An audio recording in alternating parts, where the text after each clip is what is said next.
दोस्तों, इस कहानी से आपको यह शिक्षा मिलेगी कि जीवन में कोई भी कार्य संभव नहीं है। अगर आप कोई भी कार्य करने की ठान लें तो कुछ भी संभव नहीं है। जैसे कि ये कहानी एक शराबी और संत के बारे में है, तो चलो अब कहानी को शुरू करते हैं। बहुत समय पहले की बात है। एक शराबी एक संत के पास गया और विनम्र स्वर में बोला, गुरुदेव, मैं इस शराब के व्यसन से बहुत ही दुखी हो गया हूँ। इसकी वजह से मेरा घर बर्बाद हो रहा है। मेरे बच्चे भूखे पल रहे हैं, किंतु मैं शराब के बगैर रह नहीं पाता।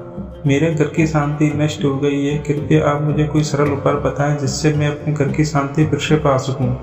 गुरुदेव ने कहा, जब इस व्यसन से तुमको इतना नुकसान होता है तुम इसे छोड़ क्यों नहीं देते हो? शराबी बोला, पूज्य श्री, मैं शराब को छोड़ना चाहता हूँ, पर यही मेरे खून में इस कदर समा गई है कि मुझे छोड़ने का नाम ही नहीं ले रही।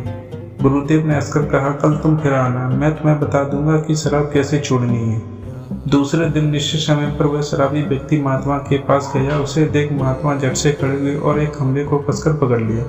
जब उस शराबी व्यक्ति ने महात्मा को इस दशा में देखा तो कुछ समय तो मौन खड़ा रहा, पर जब काफी देर बाद भी महात्मा जी ने खंभे को नहीं छोड़ा तो उससे रहा नहीं गया और पूछ बैठा कि गुरुदेव, आपने व्यर्थ इस खंभे को क्यों पकड़ रखा है?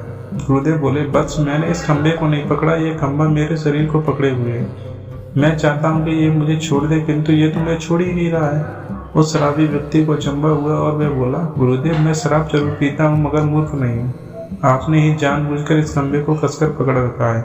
यह तो निर्जीव है, ये आपको क्या पकड़ेगी? यदि आप दृढ़ संकल्प कर लें तो इसी वक्त इसको छोड़ सकते हैं। गुरुदेव बोले, नादान मनुष्य, यही बात तो मैं तुम्हें समझाना चाहता हूँ। जिस तरह मुझे खंभे ने नहीं बल्कि मैंने उसे पकड़ रखा है, उसी तरह इस शराब ने तुम्हें नहीं पकड़ा, बल्कि सच तो यह है कि तुमने ही शराब को पकड़ रखा है।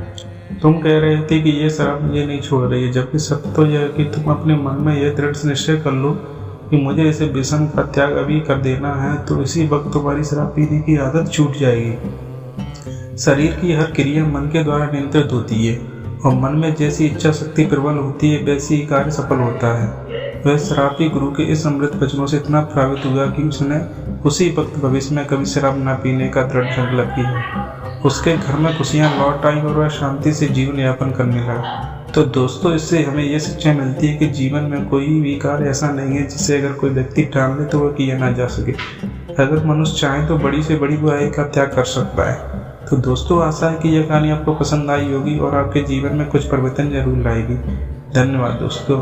और दोस्तों, अगर वीडियो और कहानी अच्छी लगी हो तो प्लीज़ वीडियो को लाइक, चैनल को सब्सक्राइब अवश्य कर देना। धन्यवाद।